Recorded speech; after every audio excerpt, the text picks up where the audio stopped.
अगर संभव हो तो अपने जीवन में एक बिल्व वृक्ष अवश्य लगाइए। शंकर जी को बिल्व बहुत प्रिय है सज्जनों।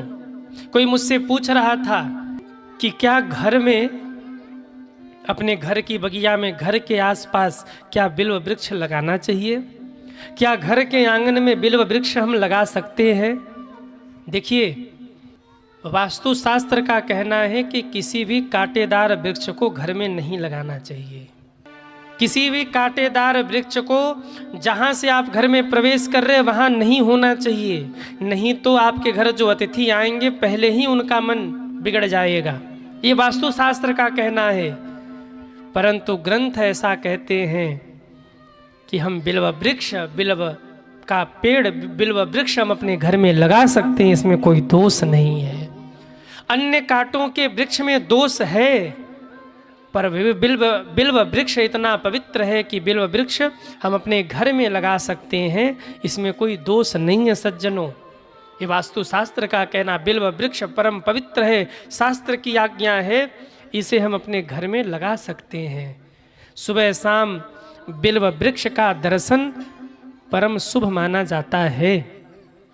जिस गृह स्वामी के हाथों से, घर के स्वामी के हाथों से अगर घर के आसपास बिल्व वृक्ष लगाया जाए तो उस घर में कभी धन की हानि नहीं हो सकती है, धन का लाभ होगा। शास्त्र कहते हैं जो व्यक्ति अपने हाथ से बिल्व वृक्ष लगाता है, ध्यान से सुनिएगा, जो व्यक्ति अपने हाथ से बिल्व वृक्ष लगाता है, अपने हाथ से उसे सींचता है, उसके यहाँ वंश वृद्धि कभी रुकती नहीं है। उसके यहाँ वंश वृद्धि, वंश आगे बढ़ता ही रहता है। आप नया घर बनाइए, तुलसी का पौधा, बिल्व वृक्ष, केले का पौधा, आंवले का पौधा, ये अवश्य लगाइए। अब यहाँ के लिए, आपके लिए नहीं कह रहे हैं, ये नहीं कि गली मोहल्ले में आप पेड़ ही पेड़ लगा डालो, बोले महाराज ने कहा है, अब रास्ता वास्ता छोड़ो, यहीं पेड़ लगाएंगे हम रास्ते भर। अब यहाँ तो जगह नहीं है, पर आपका घर का जो मकान हो, जो आपका पैतृक निवास हो, आप सब कहीं ना कहीं गांव से जुड़े हैं, अपने गांव में आप सभी एक एक बिल्व वृक्ष अवश्य लगाइए। शास्त्र का ये कहना है, यत्र तत्र वृक्षा बिल्व वृक्षा बिल्वदाडिम के सराह पनसो नारिकेलश्च शुभम कुर्वन्ति नित्य सह। वास्तु शास्त्र का और सभी ग्रंथों का ये कहना है कि घर के आंगन में, घर की बाउंड्री में बिल्व का वृक्ष लगाना परम शुभ माना जाता है। बिल्व के वृक्ष में मेरे महादेव का निवास होता है सज्जनों। 3 देव रहते हैं बिल्व के वृक्ष में, आपकी जानकारी के लिए मैं बता दूं, 3 देव रहते हैं। मूलतः ब्रह्म रूपाय मध्यते विष्णु रूपिणे अग्रतः शिव रूपाय बिल्व वृक्षाय नमो नमः। बिल्व वृक्ष की जड़ में कौन रहता है? ब्रह्मा जी रहते हैं। बिल्व वृक्ष के मध्य में भगवान विष्णु रहते हैं और बिल्व वृक्ष के सबसे ऊपरी भाग में मेरे महादेव का निवास होता है। एक बात और, एक बिल्व वृक्ष लगाने का क्या फल है? शास्त्र कहते हैं जो अपने जीवन में एक बेल का पेड़ लगा ले, बिल्व वृक्ष लगा ले, एक मंदिर बनाकर भव्य स्थापना करके, यज्ञ करके उस पूजन को संपन्न करने का जो फल मिलता है वो केवल एक बिल्व वृक्ष लगाने मात्र से प्राप्त हो जाता है। अगर आपके पैतृक निवास पर, यहाँ तो नहीं पर गांव में जो आपका घर हो, पैतृक निवास हो, अगर वहाँ जगह हो तो एक बिल्व वृक्ष, एक आंवले का वृक्ष, एक तुलसी का पौधा, एक नारियल का पौधा और एक केले का पौधा, ये सब अवश्य लगाइए। आम का पौधा लगाइए। अपने बच्चों के जन्मदिन पर आप एक एक वृक्ष का रोपण करिए, वृक्षारोपण करिए।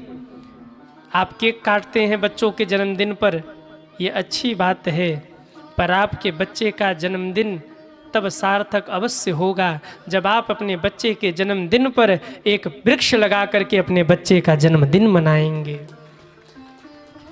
एक एक वृक्ष लगाइए अपने बच्चों के जन्मदिन पर। और विशेष महत्व है बिल्व के वृक्ष का। हमारे काशी आश्रम पर तो लगभग सभी वृक्ष है। बिल्व वृक्ष है, आम का पेड़, जामुन का पेड़, आंवला, नारियल, केला, अमरूद, और मुझे लगता है कि 70% जितने भी फल है 70-80% सब वहाँ होंगे। 20-30% जो न लगने वाले हो या ऐसे छूट गए तो बाकी सब हैं। और बड़ा आनंद, आप कभी बिल्व वृक्ष के नीचे बैठ कर देखिए, कभी तुलसी के पौधे के समीप बैठ कर के देखिए, सुकून मिलेगा, शांति मिलेगी। कभी आंवले के वृक्ष के नीचे बैठ कर देखिए।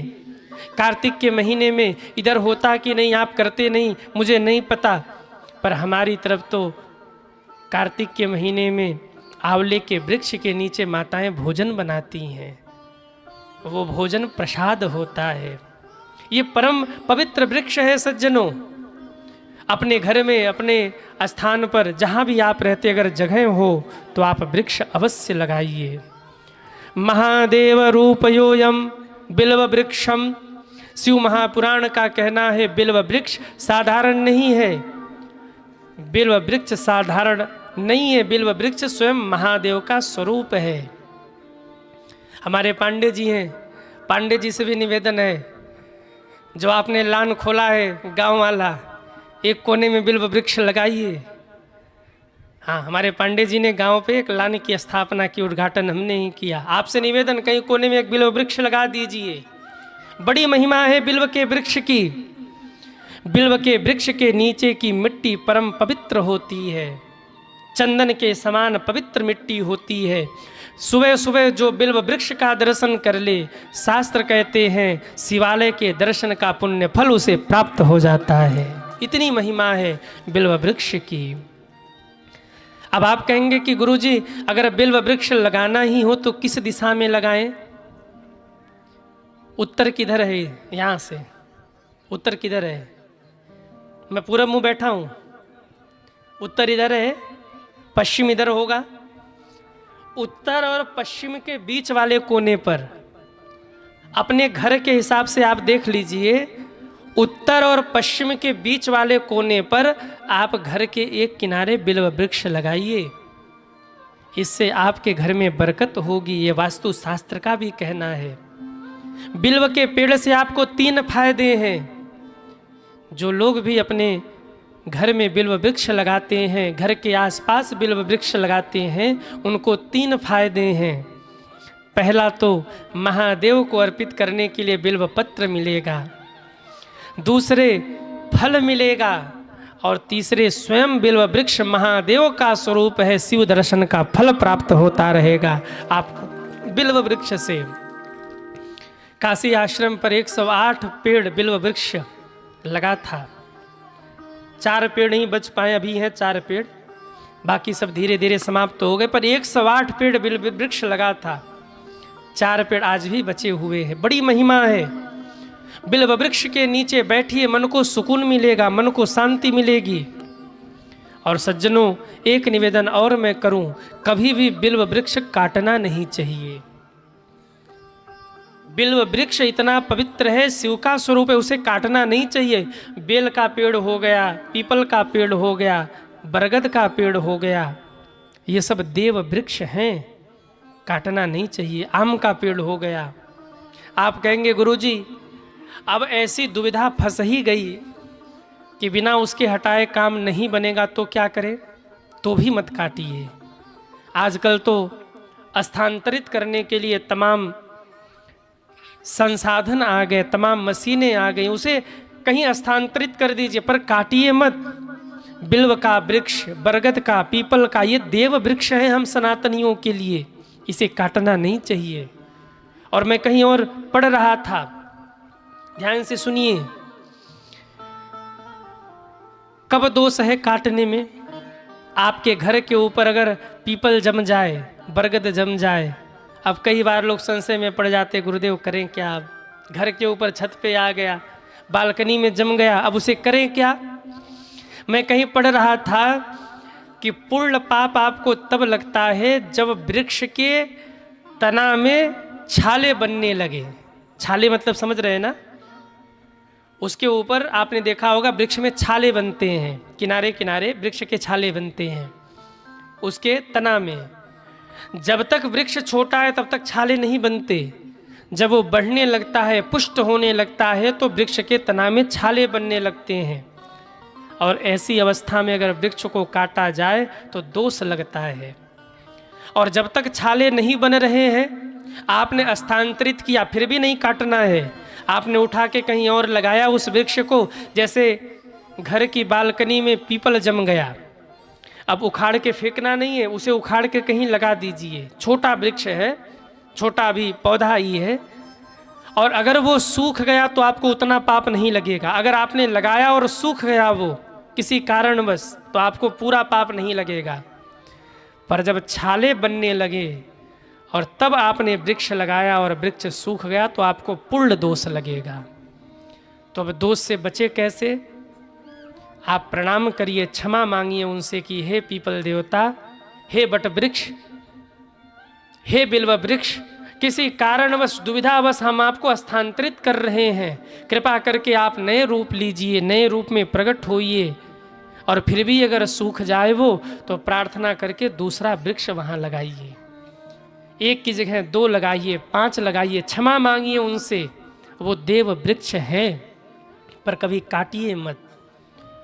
आपने स्थानांतरित किया, वृक्ष सूख गया, दुविधावश स्थानांतरित करना ही पड़ा, सूख गया तो क्षमा मांगिए और एक के जगह 5 वृक्ष लगाइए ताकि उसकी पूर्ति हो सके।